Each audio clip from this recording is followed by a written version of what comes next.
Good afternoon. It's great to be with you here.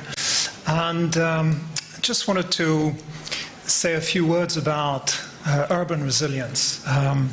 Urban resilience is what we're aiming for at the World Bank. We have developing countries facing increasingly big challenge in maintaining resilience of their cities. And this sounds like a maybe abstract term. Resilience, can I just try to define it? If one of you were in a city where there's a big earthquake, there's a big hurricane tomorrow, the question would be, how much time do you need to get back to your old job, and how much time it would take for your kids to go back to school? What would happen to your social network? There's also a more sort of down-to-earth physical element to resilience. And what I wanted to talk to you about today is a new program that the World Bank has launched a few months ago. There are a few reports left on the table there. That really talks about how we can improve building safety by improving the capacity for building or for land use and building code implementation. And the reason I'm so happy to be here today is that there are a lot of practitioners in the room, and what we're trying to do is practically to reach out to you to find how we can tap the expertise in this room and how we can find collaborative ways of working on this global program. And you might wonder why the World Bank is doing this. And we have two major sort of strategic goals, and one is to eradicate extreme poverty within the next 15 years. Another one is to improve the living conditions of the poorest people in every places where we engage. These objectives are increasingly challenged by disaster risks. And disaster risks are on the rise simply because we see more vulnerability, more cities being vulnerable in the developing world as a result of urban growth, but population growth, but also because of climate change that increases the intensity and frequency of disasters. I take just one quick example, Typhoon Yolanta, which struck the Philippines exactly 3 years ago, put back more than 2 million people back into poverty, and on top of that increased the poverty rate in the country by 15%. Just one single event. Another sort of sobering news is that if you look at the past 30 years, the international community has invested a lot of money in disaster risk management. But what is sobering in that is that we have spent more than 90% of reconstruction of our resources in reconstruction costs, and very, very little in mitigating risks in the first place, in investing in the institutions that you represent here to reduce risks in the built environment in the first place. And this is what we sort of want to change and to address by shifting the paradigm, making sure that moving on, we can invest more into resilience of building stocks and more supportive systems to reduce risks in construction.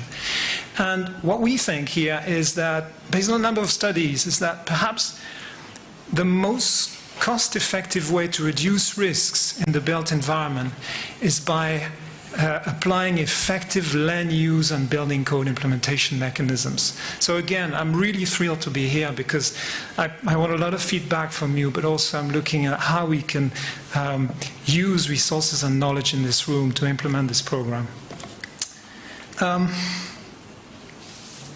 If I found out how this works, yeah?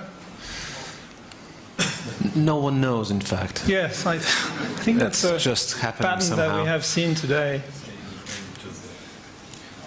Aim to the God. Yeah. Other side, yeah. Okay, so very quickly on this, one of the reasons we have so much faith in investing into what you are doing, and I'm talking particularly of those who have a stake in building controls, regulations, laws, etc., is that big wheel here, and in fact all these wheels represent a major development goal. And the big wheel, the big first blue wheel here is about investing into institutions that can reduce disaster or concentrated risks, the hurricanes, the earthquakes, etc. So what we realize increasingly is that if we invest in that infrastructure, in inspections mechanisms, plan reviews, the educational programs, we can hit that other wheel here that deals with chronic risks. In countries like Ethiopia, we know that more than 12 people die out of 100,000 inhabitants in fires. We hear about structural collapses of buildings in Kenya, in Egypt, and that is constant. So what we're saying is that as we invest in the capacity to reduce these risks, we can also create a wide range of other development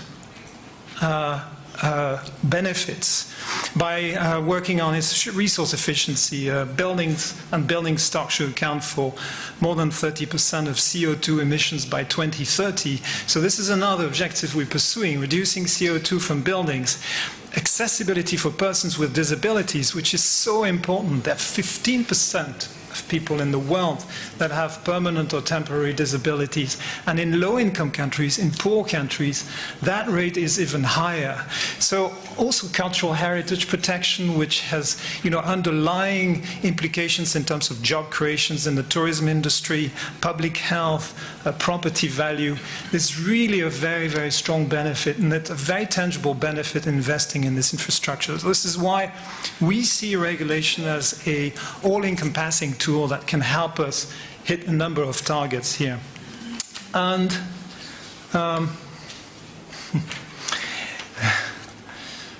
yes, you can try to aim to other direction, to the corner, yeah, and now other direction in the clicker.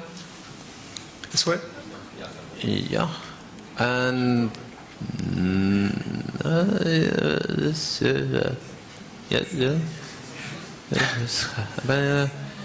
we have in Latvia the fastest internet on the globe. At least they say so. Continue without it.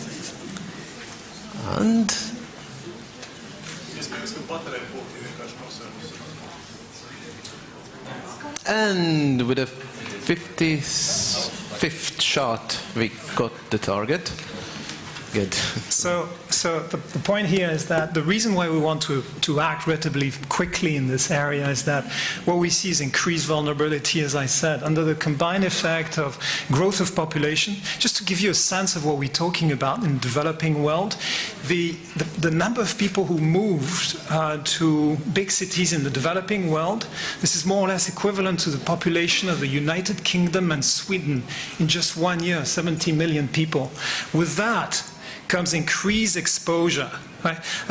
Just a sense of that, the cyclones and earthquakes, the number of people exposed to these two hazards will more than double in the next 35 years.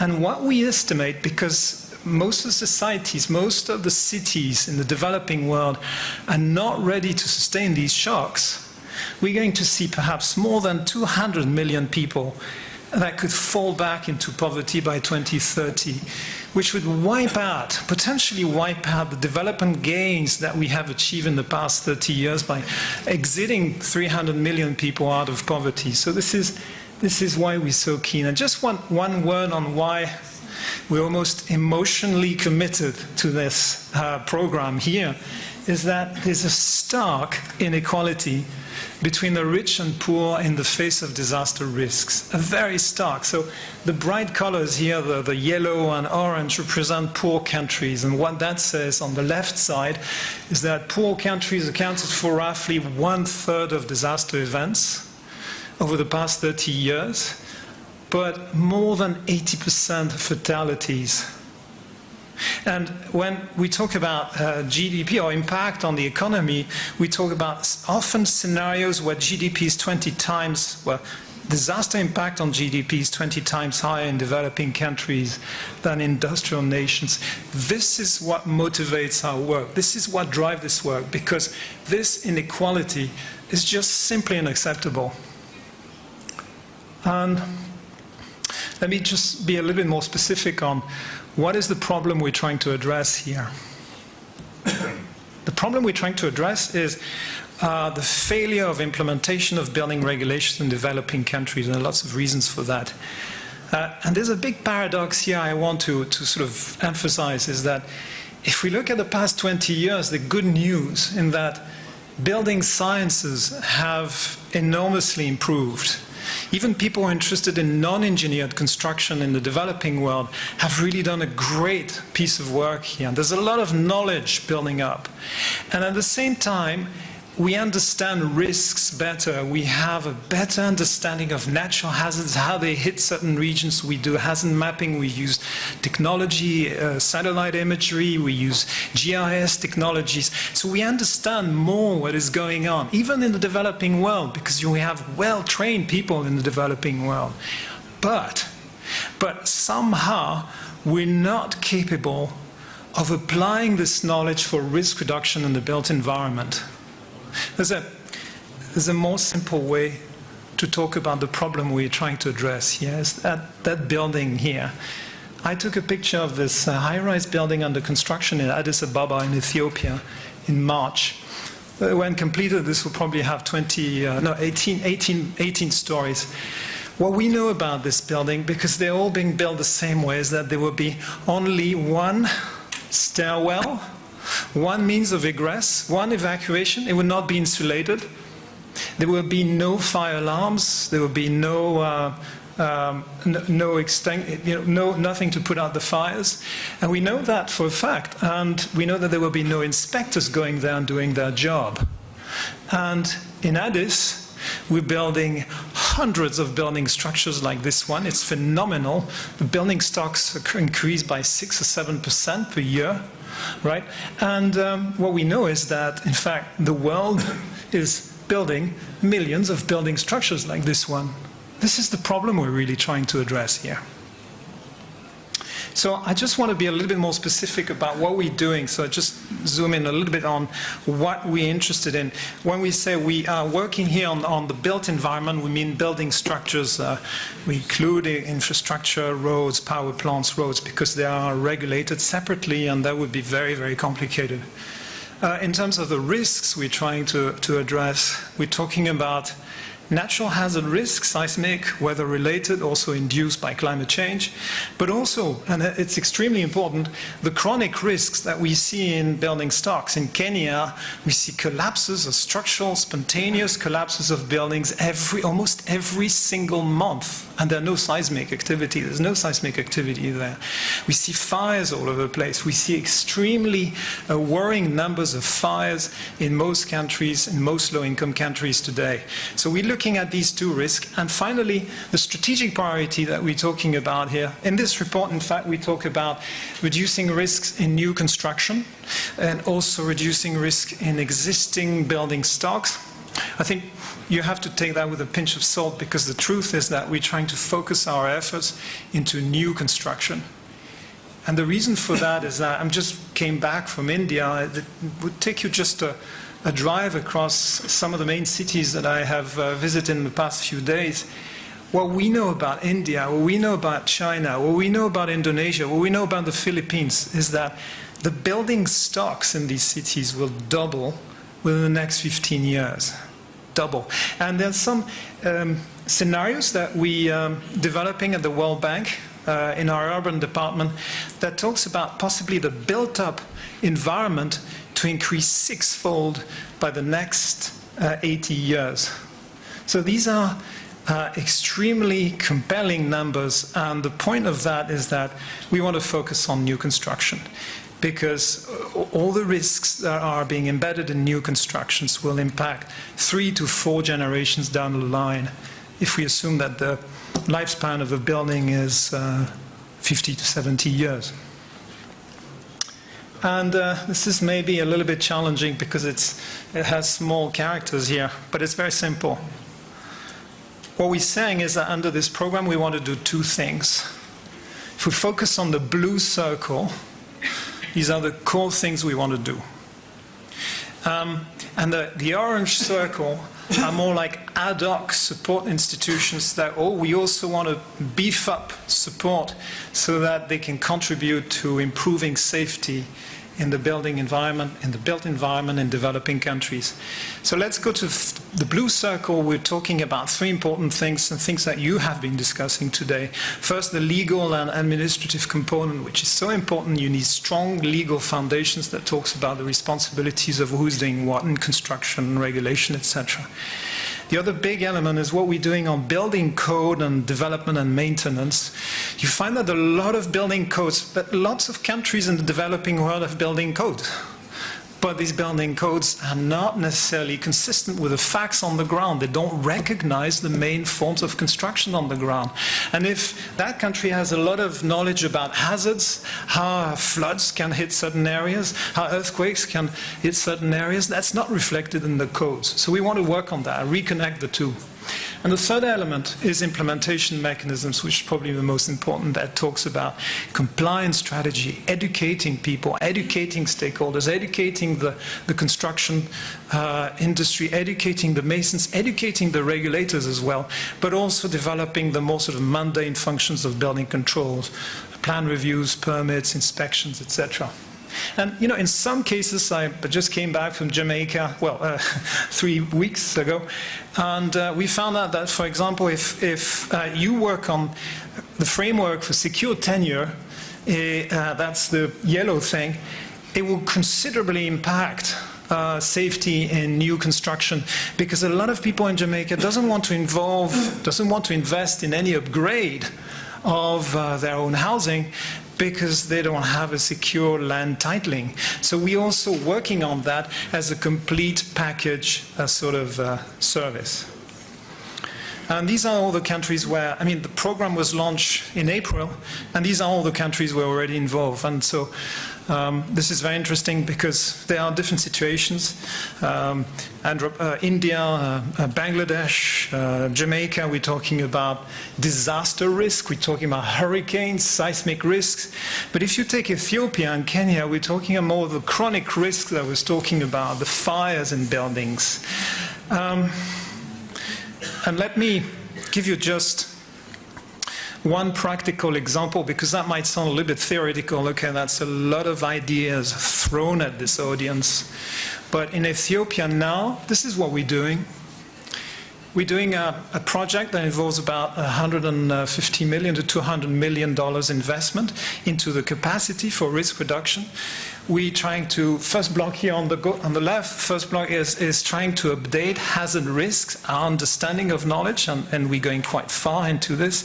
The second block in the middle is choosing hospitals and schools and trying to retrofit them, but that's not a big priority for the program. And the third one to the right is really the most vitally important component, because this is where we develop the support institutions that will monitor the quality of buildings and will enhance the quality of buildings. And we have done some risk modeling on what happens if we do that, and if we do this effectively, and if that works.